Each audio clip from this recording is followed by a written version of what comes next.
All right, ladies and gentlemen, welcome to a Daily Power Parsha, Monday, March 21st. We have a brand new Torah portion. It is Shemini, and it is fantastic. This portion is so rich in content, in ideas, in drama, tragedy as well. We have a lot of tragedy here in this week's Torah portion. And so there's a lot to talk about, a lot of really personal themes and life lessons as well. So let's jump right into this.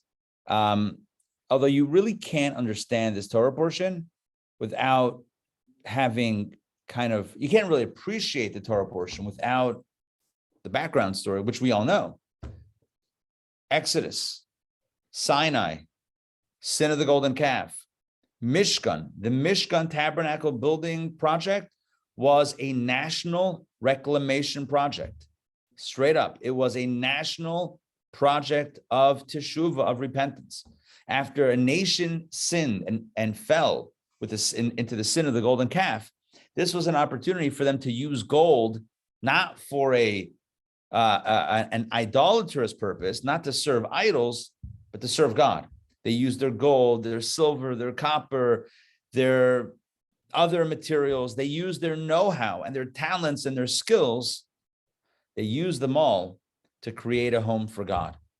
And as we've been detailing over the last few months, the people responded with absolute love and dedication and generosity, and they gave and they gave and they built and they built, and everything was constructed. They brought it to Moses. Moses puts it up, and there were 7 days of inauguration. We just read this last week. 7 days of inauguration. Every day, Moses assembled, and every night Moses disassembled the Mishkan. He put it up in the morning, he took it down at night.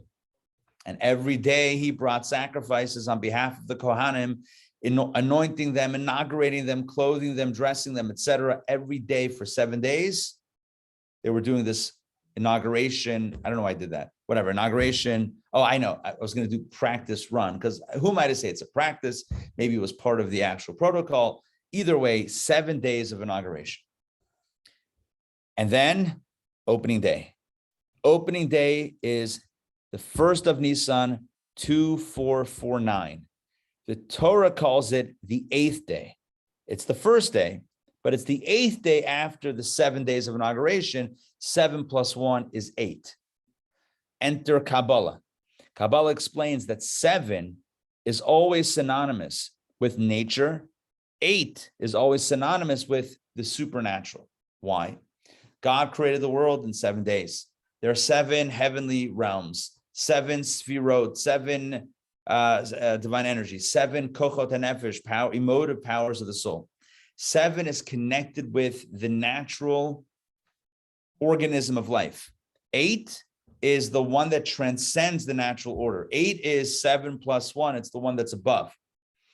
That's why, not coincidentally, the symbol for infinity is an 8 sideways.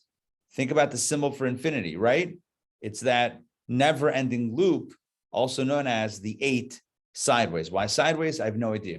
But it's the number 8. 8 is symbolic of transcendence.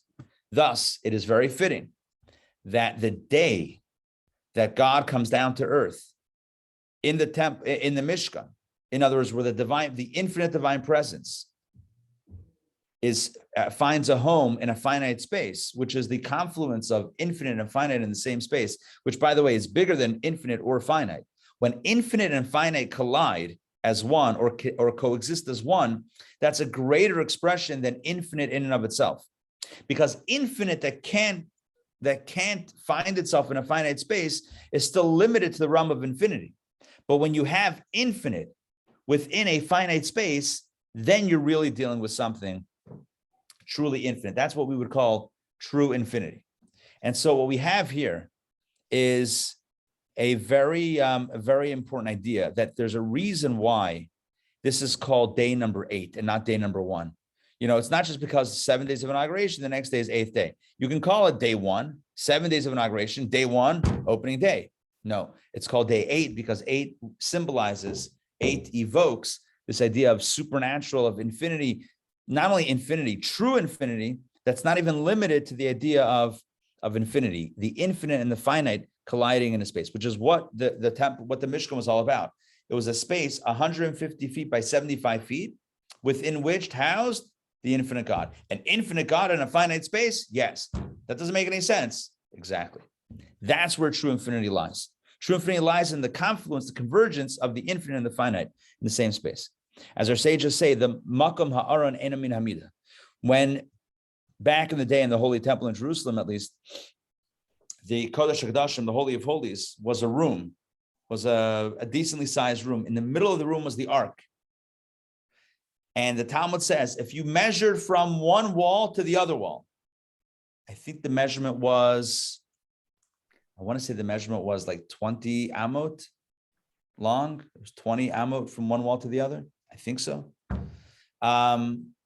Maybe 10. I'm forgetting the measurements exactly.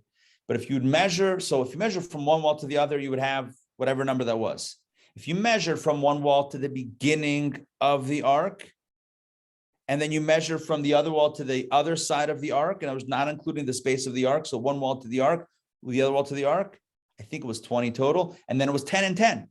You with me on this? So it's 20 total from one wall to the other, and then in 10 and 10, not including the ark, but the ark took up space, which leads our sages to say that that the space of the ark didn't take up space. It had space, but it didn't take up space. How do you have something that has space and doesn't take up space? Doesn't make any sense.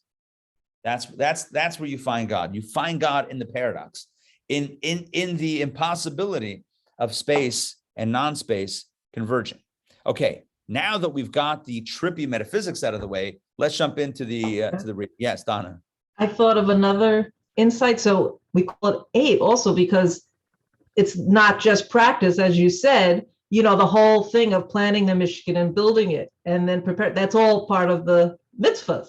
Right. Like we prepare for Shabbos. Yes. Right? It's all part of it. And as we said, as I mentioned on Shabbos, the hachana, the preparation is not just whatever we need to prepare, but it's also sacred. Preparation Right. is also That's sacred. what I'm saying. Yeah. So is it meaningful, the infinity symbol for us, or we don't really? I don't think the symbol is considered to be a sacred symbol, but it's an interesting little. Yeah, not insight. sacred, I know that, but I mean, it would be meaningful. I mean, for thinking for a piece of jewelry. Yes. I figured you were asking. I haven't. All right. No, just a jeweled 8 would be lovely. There you go. We get a focus group here. You already got a customer, so then you don't even need me. You have a customer. All right, good. Let's jump in. Let's see some verses. This is a very dramatic Torah portion. So Leviticus, interestingly enough, it's chapter 9, but again, the chapters don't really mean much. Chapter 9, verse number 1. And it was on the 8th day. Thus the Torah portion begins. Vayhi bayom hashmini. It was on the 8th day. Again, Torah portion is called Shemini, 8. Vayhi bayom hashmini. It was on the 8th day that Moses summoned Aaron and his sons, his brother and his nephews, the Kohanim, and the elders of Israel. And he said to Aaron, he said to his brother, who would be the high priest, take for yourself a bull calf as a sin offering. Take a bull as a sin offering.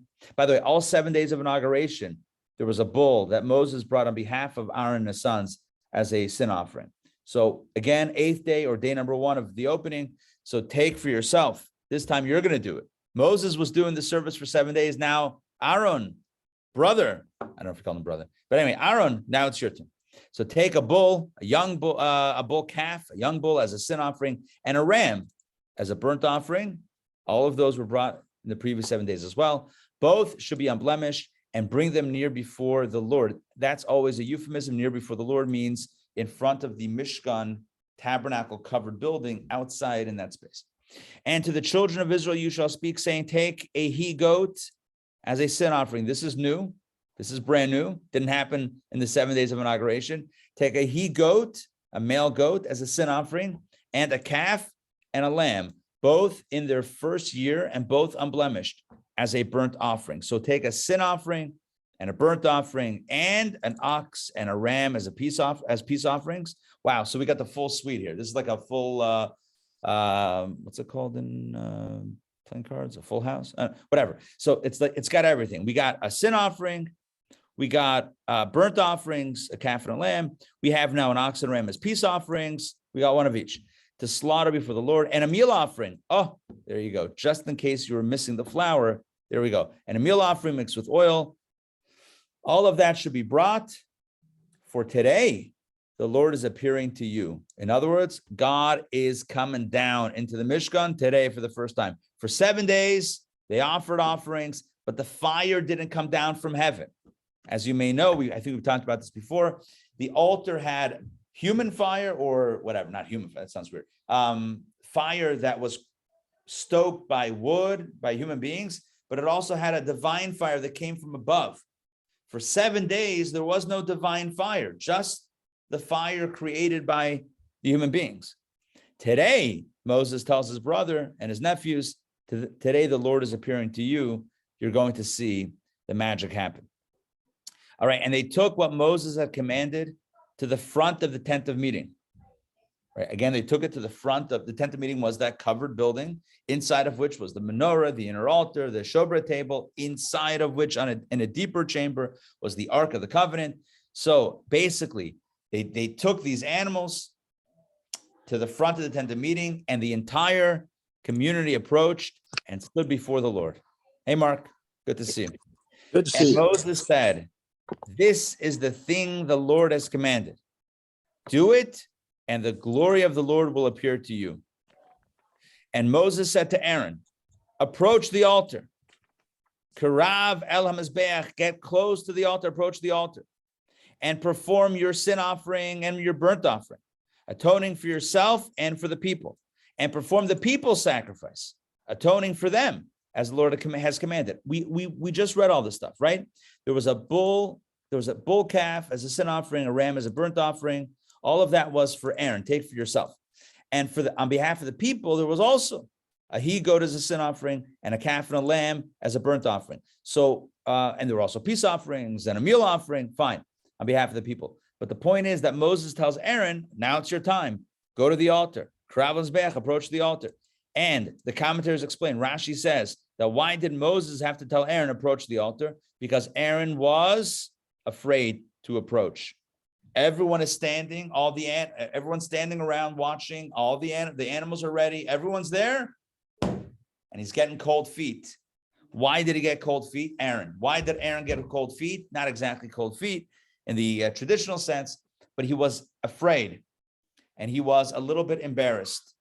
He was afraid of his participation in the sin of the golden calf. He was afraid of being the one now to be the Kohen Gadol, the big kahuna, the high priest, to now offer the offerings, the sin offering, atonement offerings on behalf of the people. He felt like he perhaps wasn't worthy. You know that phrase, imposter syndrome? On some level, at this point, Aaron freezes up with imposter syndrome. And Moses tells his brother, Krav el Mizbeach, approach the altar. You can do this. You got this. And there's a beautiful Rashi on this, which we'll read right now, that clarifies this. Moses had to order Aaron to do so, to approach the altar, because Aaron was bashful and afraid to approach the altar. There's two phrases, bashful and afraid. They mean different things. Bashful means a little bit embarrassed. Afraid means a little bit scared. Two different emotions. Bashful could be because, like, maybe you don't want to be looked at by everybody. Maybe you don't want to be, the one in charge. Afraid is because of the sin of the golden calf. So Moses said to him, he said to his brother, why are you ashamed? He's only addressing the first one. For this function you've been chosen. In other words, this is lakach nevcharta. This is what you're chosen for. Don't be embarrassed. Don't be ashamed. Step up. This is your calling. That's one explanation. Another explanation of the meaning of this Rashi, you've been chosen for this, is not for this function. For this shame you've been chosen. In other words, the fact that you don't want this position of leadership, the fact that you're embarrassed to be the one to get in front of the people and do the service, that itself makes you worthy of it, because it shows that you're not a person filled with ego, that you're not in it for your own glory. If you were like, yes, I got this, finally, my day to stand up in front of everybody and shine. If that was your perspective, then we would be worried. Then we would be worried. The fact that you're embarrassed to do so, that doesn't worry us. What would worry us is if you were loving this, if you were loving it as an ego trip, that would be concerning. The fact that you're embarrassed and apprehensive, that's exactly why you're the man for the job. And that's what Moses himself went through, but Hashem was giving him the encouragement. Exactly. Moses exactly can relate. Okay, now let's continue. So after we have this charge, this pep talk from Moses to Aaron in verse 7, verse 8, and Aaron responds. So Aaron approached the altar, and slaughtered his sin offering calf. That was that bull calf. And Aaron's sons brought forward the blood to him. Again, this is the first time that the actual priests are doing the service. Until now, it's been Moses. Training wheels are off. We're up and running. Aaron's sons brought forward the blood to him of this sin offering, and he dipped his finger into the blood, placing some in the horns of the altar, and he poured the blood at the base of the altar. As you recall, a sin offering, the blood gets applied to the outer altar, and the fat, the kidneys, and the diaphragm with the liver from the sin offering, he caused to go up in smoke on the altar, as the Lord had commanded Moses. All these parts of the sin offering get burned on the outer altar. And he burned the flesh and the hide in fire outside the camp, as is the protocol, as you guessed it, for a sin offering. Remember, the rest of the animal or parts of the animal are burned outside the camp in a clean place next to where the ashes are removed when the ashes are removed. And he slaughtered, so that was the sin offering. And then Aaron slaughtered the burnt offering. That's his personal burnt offering, or on behalf of him and the Kohanim, the priests. And Aaron's sons presented the blood to him once again, and he dashed it on the altar around. And they presented the burnt offering to him in its prescribed pieces, along with the head. Remember, the burnt offering, the whole thing that's burned, they cut it up, whatever. And he caused them to go up in smoke on the altar, and he washed the innards and the legs, and he caused them to go up in smoke on the altar, because again, it's a burnt offering. Everything is burnt in different stages, but it's all burnt up. Along with he caused them to go up and smoke on the altar, along with the burnt offering, and others, along with the rest of the animal. And he brought forward the people's sacrifice. Okay, remember, the people also had a sacrifice. What did they have? We're scrolling back up. They had a he-goat as a sin offering, a calf and a lamb as a burnt offering, an ox and a ram as a peace offering, and a meal offering. Okay, so now let's get back inside. So now Aaron brought forward the people's sacrifice. He took the people's sin offering goat. That was the first thing that was mentioned, slaughtered it, and made it a sin offering like the first one, like his own personal bull calf sin offering. He offered the people's goat offering, and he brought forward the burnt offering and prepared it according to the law. Fairly straightforward. This is opening day. Things are rocking and rolling. All seems to be humming along at a pretty decent pace. Now, we're going to jump to reading number 2. And we're going to wrap up this conversation, or this story, the narrative about how all the sacrifices kind of went off without a hitch. And then tomorrow we're going to deal with the drama. Okay. All right, here we go. Leviticus. Rabbi, yes. can I ask you something? Sure. It occurs to me that Aaron and his sons did not own land or animals as Kohanim. So I could see why the other sacrifices, the people were indeed sacrifices. The people had to give that up to God. But in this case, Aaron would have had to take it from the people to begin with. He made it his offering, but still, it's not. So how is that a sacrifice? That's my question. It's a good question. My question would be, and I don't know that I know for sure the answer to this, but I suspect that law, that protocol of Kohanim and Levim not owning land applied to the land of Israel, right? I don't know that it means that they were stripped of possessions when they became Kohanim now, because they left Egypt with the rest of the Jewish people. They had possessions like the rest of the people. The question is, were they formally kind of stripped of all possessions at this point, at this stage? I'm not sure, but you're asking a good question, but I don't have the answer to that. I don't have the answer. Okay. I have to conclude I have just a few more minutes. I'm on a bit of a tighter schedule today. I have something I need to step into. So I just want to read the second reading to get current for today. And then tomorrow we're going to go a deep dive into the drama that unfolds. But until now, everything is pretty calm. Let's continue Leviticus chapter 9, verse 17. And he means Aaron here, brought forward the meal offering for the people, filled his palm with it. That means the kamitza, the three-fingered fistful, and caused it, that amount of flour with oil, caused it to go up in smoke on the altar in addition to the morning burnt offering. And he slaughtered the ox and the ram. That was the people's peace offering. And Aaron's sons presented the blood to him, and he dashed it on the altar around. And they also presented the fats from the ox and from the ram, the tail, the fatty covering, the kidneys, and the diaphragm with the liver. Remember, ram is from the sheep family, and that's always when the tail gets involved. And they placed the fats on top of the breasts, and he caused the fats to go up in smoke on the altar. So those are all the parts of the peace offering that are burnt on the altar. And Aaron had already waved the breasts and the right thigh as a wave offering before the Lord, as Moses had commanded. And this was something unique to the priestly inauguration. And Aaron lifted up his hands toward the people and blessed them. Upon concluding the sacrificial service, he lifts his hands up and he blesses the people. He then descended from preparing the sin offering, the burnt offering, the peace offering. In other words, he finished the offerings, and Moses and Aaron went into the tent of meeting. All this happened outside the building. It all happened in front of the people in plain view. All the animals are slaughtered, and the blood is taken. It's dashed around the altar. It's burnt on the altar. Whatever is done, all happens outside, under the sky.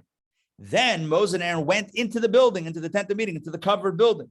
Then they came out and blessed the people.